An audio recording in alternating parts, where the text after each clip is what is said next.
Assalamualaikum. Students, hope you all are safe and healthy. Today I will teach you our first chapter of class 8 science, which is biotechnology. Biotechnology के मानी है हयात से मुताल्लिक technique या technology. Students, biotechnology is not a single technology but a combination of different technologies. यहाँ बता रहे हैं कि बायोटेक्नोलॉजिस्ट लिविंग सेल्स और उनके मॉलिक्यूल्स के साथ काम करते हैं ताकि मुख्तलिफ अशिया तख्लीक कर सकें और हमारी ज़िंदगियों में आसानी ला सकें. ठीक है, बायोटेक्नोलॉजी में अजसाम का इस्तेमाल कमर्शियल मकासद के लिए भी करते हैं. इस टेक्नोलॉजी की रिसर्चेस सदियों पुरानी हैं. बहुत सारी मसनूआत जो इस टेक्नोलॉजी से हमें हासिल हुई आखिरी 3 दहाइयों में की जाने वाली काविशों का नतीजा है और इसी टेक्नोलॉजी की बदौलत जेनेटिक इंजीनियरिंग के ज़रिए किसी भी पर्टिकुलर जीन को एक जिस्म से दूसरे जिस्म में मुंतकिल कर सकते हैं, जिसके ज़रिए कोई भी मतलूबा खुसूसियत हम किसी जिस्म से रिमूव भी कर सकते हैं और ऐड भी कर सकते हैं. लेकिन सवाल ये उठता है कि जीन्स कैसे ट्रांसफ़र होते हैं. इस पूरे फिनोमेना को समझने के लिए हमें डीएनए का फंक्शन और स्ट्रक्चर समझने की ज़रूरत है. Now our next topic is relationship between DNA, genes and chromosomes. Guys, we know तमाम लिविंग थिंग्स खलियात यानी सेल्स से बने होते हैं जिनमें क्रोमोसोम्स पाए जाते हैं. ये thread like structure chromosomes genetic material DNA पर मुश्तमिल होता है जो adenine A, thymine T, guanine G and cytosine C का कॉम्बिनेशन होता है और साथ शुगर और फॉस्फेट का भी. ये 4 नाम जो आपने सुने यानी adenine, thymine, guanine and cytosine, ये दरअसल जेनेटिक मटेरियल का जुज होते हैं.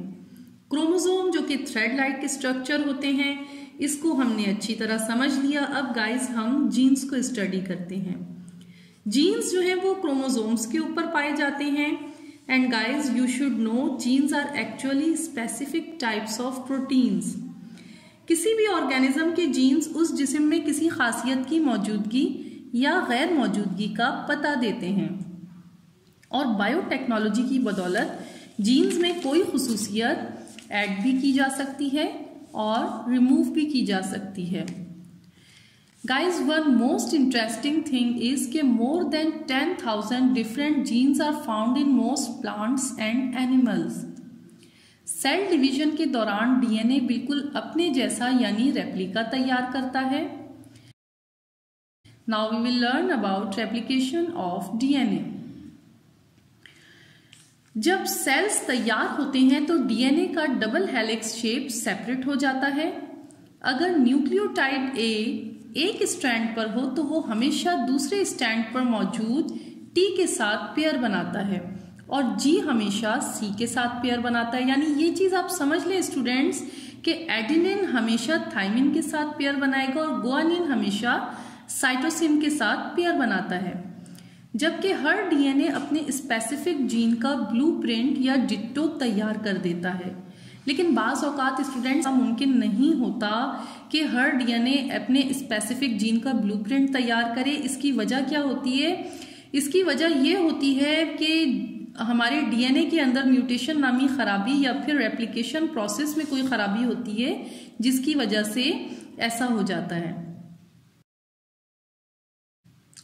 Now we will learn about introducing genes into a bacterium. Students, हमारी ज़मीन पर बैक्टीरिया की बहुत सी इकसाम मौजूद हैं. ठीक है, उनमें से हर एक का अपना पर्टिकुलर शेप और क्वालिटीज़ होती हैं क्योंकि ये बहुत तेज़ी से बढ़ते हैं और मल्टीप्लाई होते हैं. बायोटेक्नोलॉजिस्ट जीन्स को किसी भी ऑर्गेनिज्म में मुतारिफ कराने के लिए बैक्टीरिया का इस्तेमाल करते हैं. इनके स्ट्रक्चर के बहुत सिंपल होने की वजह से साइंटिस्ट के लिए बहुत इजी हो जाता है कि वो इनके जीन्स में चेंजिंग्स लाएं और उसे किसी भी जिस्म में इंट्रोड्यूस करवा सकें. अच्छा, हम जानते हैं कि बैक्टीरिया जो है वो यूनिसेलुलर होते हैं और उनमें खुद को मल्टीप्लाई करने की सलाहियत होती है, एबिलिटी मौजूद होती है, ठीक है। और इनके गिर्द वाज़े मेम्ब्रेन नहीं होती, इस वजह से इनको प्रोकैरियोटिक कहा जाता है।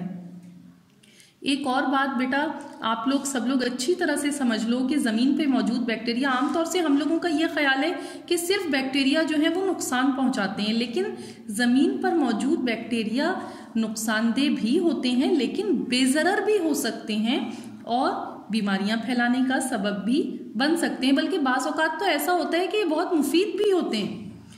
Now we come to our next topic, commonly used biotechnological products. Number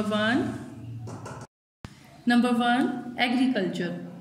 जैसा कि हम जानते हैं कि दुनिया की आबादी दिन ब दिन बढ़ती जा रही है और इंसानों को सरवाइव करने के लिए शेल्टर और फूड की ज़रूरत होती है। घर बनाने के लिए दरख्त काटे जाते हैं। इस तरह फसलों की पैदावार के लिए जगह मुख्तसर से मुख्तसर तरीन होती जा रही है, जबकि इसके बरक्स दुनिया की बढ़ती हुई आबादी के लिए ऑब्वियस है कि ग़िज़ा की मिकदार जो है वो नाकाफ़ी होती जा रही है। जाहिर है दुनिया की आबादी बढ़ती जा रही है, जबकि हमारे पास जो ग़िज़ाई ज़रूरियात के लिए जो ग़िज़ा मौजूद है वो उतनी ही है, तो वो जाहिर है वो फिर कम पड़ जाती है।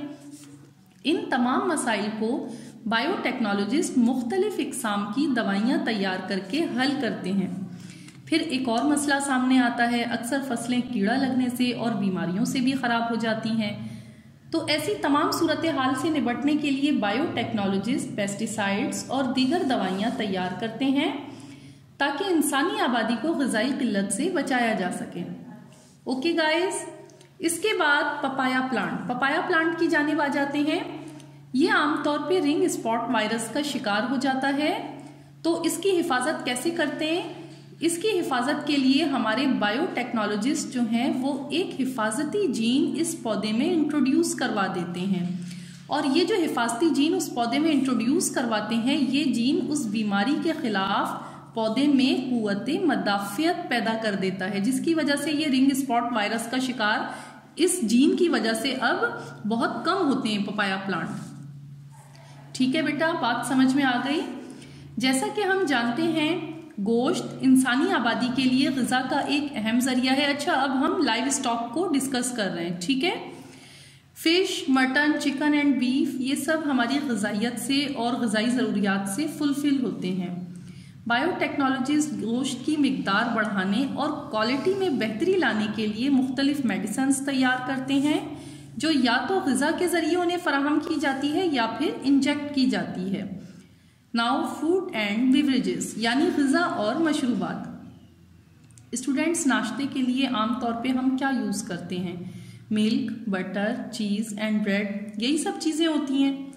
इनमें से मज़े की बात कि चीज़ एंड ब्रेड जो है ये बायोटेक्नोलॉजिकल प्रोडक्ट हैं।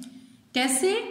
क्योंकि डबल रोटी में खमीर ये एक अहम जुज़ है जो कि यखुल्वी फंगस है, यानी यूनिसेलुलर फंगस है, जो शुगर को इथेनॉल और कार्बन डाइऑक्साइड गैस में तब्दील कर देता है, और इसी फंगस की वजह से ब्रेड की डो फूलती है। ये डो की क्वालिटी और फ्लेवर को इम्प्रूव करती है। चीज़ भी एक डेयरी प्रोडक्ट है जो कि दूध से बनती है। बैक्टीरिया जो कि बायोटेक्नोलॉजी का हिस्सा है, दूध में दाखिल होकर दूध को खट्टा करता है और सॉलिड और वाटर फॉर्म की सूरत में दूध को तब्दील कर देता है। नाउ मेडिसिन्स एंड वैक्सीन्स देखते हैं अब हम कि हमारे बायोटेक्नोलॉजिस्ट ने मेडिसिन्स और वैक्सीन इस शोबे के अंदर क्या क्या काम किया है। बायोटेक्नोलॉजी मुख्तलिफ दवाइयों और वैक्सीन्स की तैयारी में भी इस्तेमाल होती है, जो कि बीमारियों से महफूज रहने के लिए दवाइयों को ज़्यादा बेहतर बनाती है। बायोटेक्नोलॉजी का मज़ीद बीमारियां डायग्नोसिस करने में भी इस्तेमाल होता है। इनमें से एक एंटीबायोटिक पेनिसिलिन है, जिसका बड़े पैमाने पर इस्तेमाल होता है और ये इन्फेक्शन के इलाज के लिए यूज़ की जाती है, जबकि विंसोमाइसिन भी बैक्टीरियल इन्फेक्शन को क्योर करने के लिए यूज़ करते हैं। बैक्टीरियल इन्फेक्शन, नमूनिया, टाइफाइड, ट्यूबरकुलोसिस, इनके लिए भी मखसूस मेडिसिन्स होती हैं, जबकि बायोटेक्नोलॉजी डायबिटीज़ को भी कंट्रोल करने में बहुत मदद देती है। कैसे? ये शुगर के मरीजों को दी जाने वाली दवाई इंसुलिन जो है इकोलाई बैक्टीरिया के डीएनए से तैयार होती है, यानी इसके अंदर भी बायोटेक्नोलॉजी का अमल दखल मौजूद है। ठीक है, इसी तरह एड्स यानी HIV, जिसमें मरीज का खून पतला हो जाता है, पेशेंट का खून क्या हो जाता है, पतला हो जाता है, इसको बायोटेक्नोलॉजी के जरिए ट्रीट किया जाता है और ये टेक्नोलॉजी मरीज के जिस्म में ब्लड क्लॉटिंग मेडिसिन के जरिए जनरेट करती है। ठीक है, गर्ज हम कह सकते हैं कि बायोटेक्नोलॉजी का बहुत बड़े पैमाने पे जिंदगी के मुख्तलिफ शोबों में निहायत कामयाबी के साथ इस्तेमाल हो रहा है और हमारे साइंसदान रोज अफजों इसमें नई नई इख्तिराआत के जरिए बनी नौ इंसान के लिए मुख्तलिफ सहूलियात फराहम कर रहे हैं, जिसकी वजह से क्या होता है, हमारी जिंदगी मजीद आसान से आसान तर होती चली जा रही है। Okay guys, now our first chapter of second term has finished. उम्मीद करती हूँ कि आपको ये चैप्टर अच्छी तरह से समझ में आया होगा। आप हमसे बजरिया ईमेल राब्ता कर सकते हैं और कमेंट सेक्शन में भी अपनी राय का इजहार कर सकते हैं। Thank you.